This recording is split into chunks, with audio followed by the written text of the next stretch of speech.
Hey everybody, I'm Steve, And I'm Jen. and we want to welcome you to our channel. Our channel covers marriage and family and everything between. And we're just excited that you're joining us this week. We try to put out a video every week. So we want to encourage you to make sure you like and subscribe. And that will support our channel and tell us what topics you like the most and maybe what's not of interest to you. And some may not be, but we're willing to adjust and make some changes, and that's just what we've done this week. So you want to tell us what we're going to do? Okay, so today we're doing something a little bit different. We're going to do 7 questions in 7 minutes. So for each question, we're setting a timer for 60 seconds. Yep. And I got it right here. Yep, and we cannot go over 60 seconds. Yep. Ish. Okay, we'll do our best. All right, so... She'll talk a lot.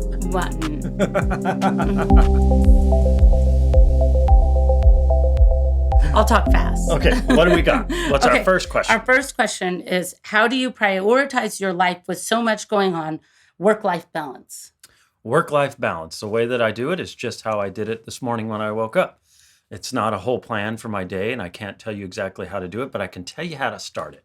And the way I start it is I start by reading my Bible first thing in the morning. I have a reading plan, and I make sure that first thing I do is I grab my Bible and I do my reading plan, and then I spend some time silently waiting and listening to God in prayer.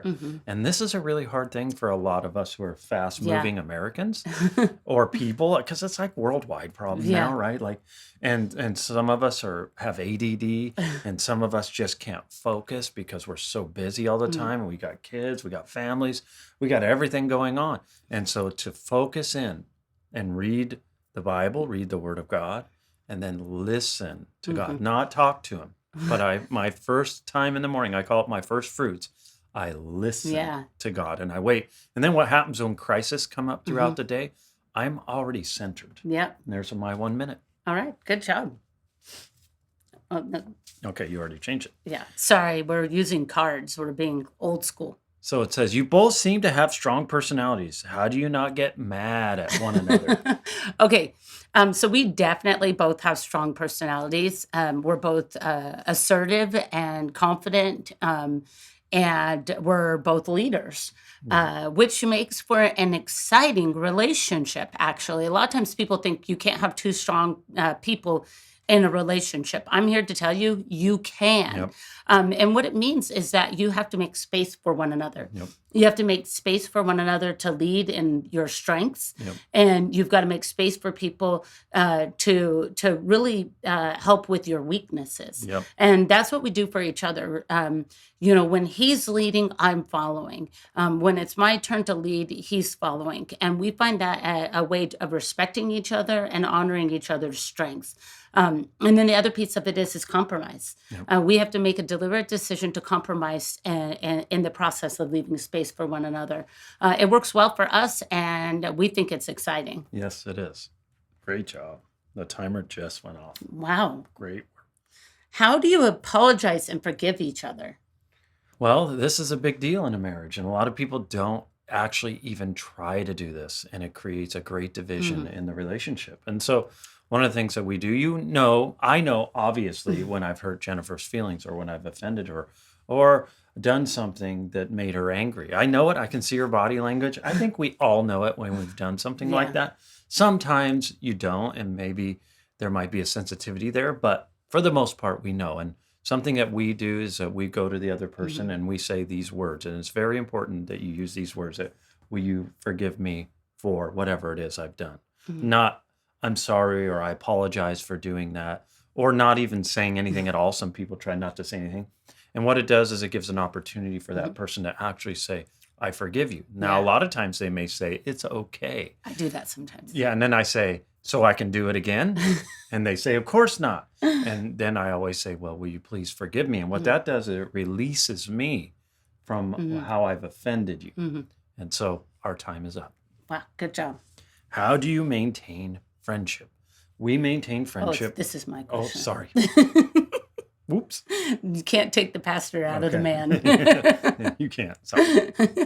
Okay, so how do we maintain friendships? First of all, you have to be deliberate. It has to be an intentional piece. We have friends that we want to stay close to, but life is busy and it's hard to do that. And the only way to do that and in a way that is going to make sure it happens is to schedule time. So we believe that in scheduling time with our friends, I will go to close women who I trust to talk through things I might be struggling with. And Steve does the same thing with men.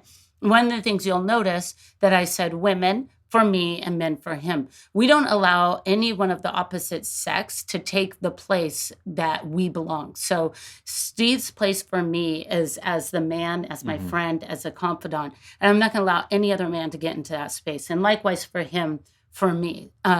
We cherish our relationship and we protect that in our friendships, but we understand and value our need for other friendships. Yeah, and what she's talking about, I just want to add one little thing, is that I do have women that are my friends, but they're not in an intimate friendship with me, where I'm not messaging them in a private message, or I'm not giving them private phone calls to talk about my feelings. Yeah. That just opens up a door for something none of us need to be involved in. Yeah, we do have friendships with the opposite sex. Okay. It's just different. Next question. Okay, what do you do for fun together? What do? We are avid campers. We actually have a trailer that we go camping with. He made the whole thing. It's amazing. And we do mountain biking, lots of mountain biking. We're avid mountain bikers. We're hikers. We go on walks. We were just last night, we made a date with some friends and we did a long walk on the waterfront. What else? We work out 5 days a week because we are full of energy and lots of ideas and thoughts and busyness. And so if we don't work out, we don't sleep well at night. Jen didn't work out yesterday and she didn't sleep well last night. And vice versa. I could do it too, but these are the kind of things that we do for fun, and our fun wears us out, and so we rest as well. Yes. So we do lots of things to have fun, and we joke and we kid a lot, but we enjoy one another's presence mostly. Yeah. You guys seem to get along really well. Why is that? Okay, so we cultivate positivity in our relationship rather than negativity. And so what that looks like is that I choose to think about all the things that I love and adore about you, and likewise, instead of things that I don't like. If I fixate on negative things, I feel negative feelings, which means when I get around you, I'm not happy to be there. But if I'm cultivating positivity, if I'm thinking about all the things I adore about you, and when I'm with people, I'm talking about you in a positive way, it causes a longing to be with you, and it causes me to miss you. And when I see you, I'm excited to be around you. I think that's the biggest thing, is that you have to make a decision on how you're going to view people. Are you going to view them in a positive light, or are you going to be negative and think about all the negativity? I don't ever want to feel that way about you, and I know you don't want to feel that way about me. So we cultivate positivity in our relationship. Yep. So the kids, in general, we know this, in every relationship, there's one person that's a nurturer and a person that's a more disciplinary. And it doesn't always pan out that way, but for the most part, it tends to be this way. And I believe it's the way God designed marriage to be, is that children would get both sides, a loving side and a disciplinary side. Because we can't just be disciplined, nor can we just be loved.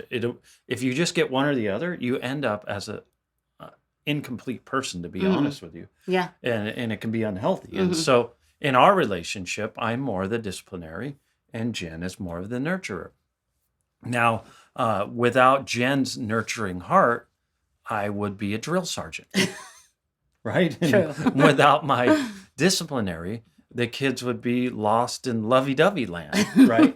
And not get anything done. Well, not against you or the kids, but I'm that kind of motivates people, that disciplinary side. And so that's kind of how our relationship works. Is it exactly how every relationship works? No. But there will be different roles that we have to play in our marriage, and we have to be willing to take those roles on. And our time is up. That was our final question. We did it. We did it. I think we're a little over on time, but we did an intro and talked to you about the channel. And now we are so glad that you've joined us. And we hope that you'll join us again next week. Yep. And we look forward to any questions you have. Like if you want to Yes. follow up on any one of these, like what did you mean by that? Make sure you throw it in the comments. Or if you want us to answer a different question that we didn't answer, please let us know. Yeah, give us any questions you have, any thoughts that you have. We'd love to hear from you. And we hope you have a great week. Bye, guys. Bye.